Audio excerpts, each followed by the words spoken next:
Hello guys! Magandang gabi po sa ating lahat and welcome back po sa aking channel. So ngayon guys ay November 13, Wednesday. So nagpabili pala ako guys ng soft drinks at saka yun yung soft drinks natin guys. Konti lang naman yan. Ayan. Tapos pabili din ako ng itlog, katol at saka sigarilyo kasi wala na akong, konti na lang yung ating stock. Sa itlog talaga guys, wala ako ni isa. Nung isang araw pa talaga wala akong itlog kasi nagsabi yung supplier namin dito na magdi-deliver sila pero 2 araw nang dumaan wala pa din. So pinaano ko na talaga.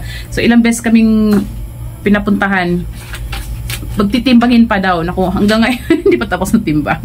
So ayan. So pinuntahan na para may itlog tayo kasi madaming naghahanap ng itlog kasi syempre yung itlog madaling, 'di ba? Madaling lutuin.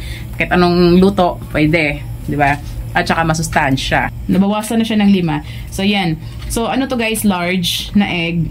Yan, 3 lang naman yan guys kasi ang pinapabili ko talaga is 4 kaya lang. Ito na lang yung natirang stocks. So at least meron tayong itlog So ang isang tray guys ay 240. So binibenta ko siya ng 10. Meron tayong 60 kada tray. Yan. So wawang katol guys, bumili lang ako ng 2 kasi wala talaga kami ni isang katol. Isang araw pa din. 2 lang kasi sa Sabado or Linggo mag-grocery naman ako. So ang kuha ko nito guys ay 20 pesos. Binibenta ko siya ng 25, 5 pesos lang sa akin pag per karton. Yan. Pero pag per piece guys, 6 ang isa. So 30 pesos, 'di ba? May 10 tayo.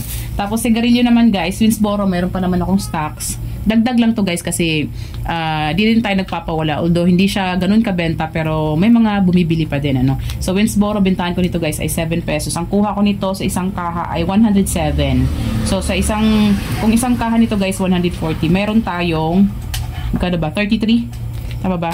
140 minus 107. O may 33 pesos tayo guys sa isang kaha. So sa Marlboro Lights guys, dagdag lang ako, meron pa din ako isa guys 155 ang kaha. Bintahan ko 9 pesos pa din. Di pa rin siya nagtaas dito guys sa amin sa Bulacan. Sa iba nagtaas na. So 155 ang isang kaha, 180. Ang isang tawag dito, isang stick ay 9 pesos. So meron tayong 25 pesos. Sa Fortune naman guys, ang isang kaha is 126. Ang bintahan ko nito guys ay 160. So mayroon tayong 160 minus 126. Meron tayong 34 pesos. Dito tayo bumawi ng kita, 34. Tapos, yan, 2 Fortune Light. Yan. Tapos, yan yung ating resibo guys. Yan. So, punta tayo sa labas. Ito yung ating mismong Coke. 2 lang naman guys. Ayan magulo dito sa labas. Yan. So, mismo Coke guys. Ang isa nito ay 191. So, binibenta ko siya ng 22 pesos guys. Yan. So, ang isa almost 16. So, 17, 18, 19, 20, 22. Meron tayong 6 pesos kada isa, So, bawi naman guys kasi doon ko nilalagay sa yung talagang freeze up sa ref, may freezer tapos sa baba nun is malamig talaga siya, nag-yellow. Tapos 4 na Red Horse. Ayan. So, ang isang Red Horse guys ay isang case 614. Ang isang case. Yan. So, ang isang piraso nasa 51.16. So, binibenta ko lang siya ng 60 guys. Meron tayong 8.8. Kita. Sa isang case, meron tayong 106.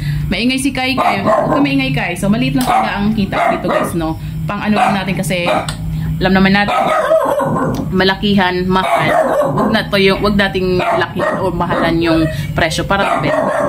So, bawi-bawi lang tayo dito sa mga maliliit. So, dito sa maliliit guys, ang ganito, ang isa niyan ay, lang to guys, Royal. Huwag maingay kayo.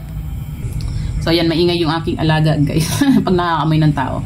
So, ayan. So, dito naman sa maliliit na soft drinks guys, ang pinabili ko talaga is Coke, kaya lang wala silang stocks ng Coke. Kaya, sabi ko kalahating na lang, kalahating Royal, kalahating Sprite. So, isang case guys na maliliit na soft drinks ay nasa 177. So, ang isa nito guys ay nasa 7.375.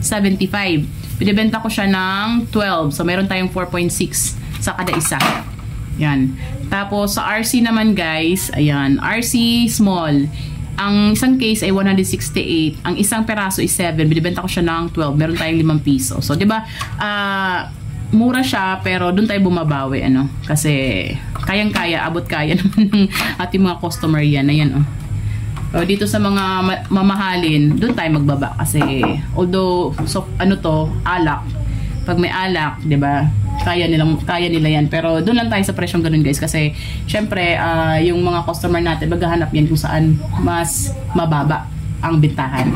Tapos sa soft drinks naman, guys, sa iba 13 na sila sa kanila, pero sa akin 12. Yan. So, yun yung ating mga soft drinks. So, balik tayo dito sa loob. So, talagang yung aking tindahan, guys, ay konti na lang laman. Yung mga aking, ayun, oh. 'Di ba?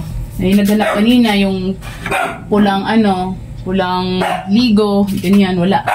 Tapos, yan yung saba na makarel na maliliit, wala din ako yun. Dami ng kulang. Tsaka wala talaga kung guys, kape na tagda 25 tsaka 45 grams. 50 ba? 45 yun. So, wala. Yan. So, yun naman, guys, ang aking sinishare. Maraming salamat sa panonood. Paalam, bye-bye.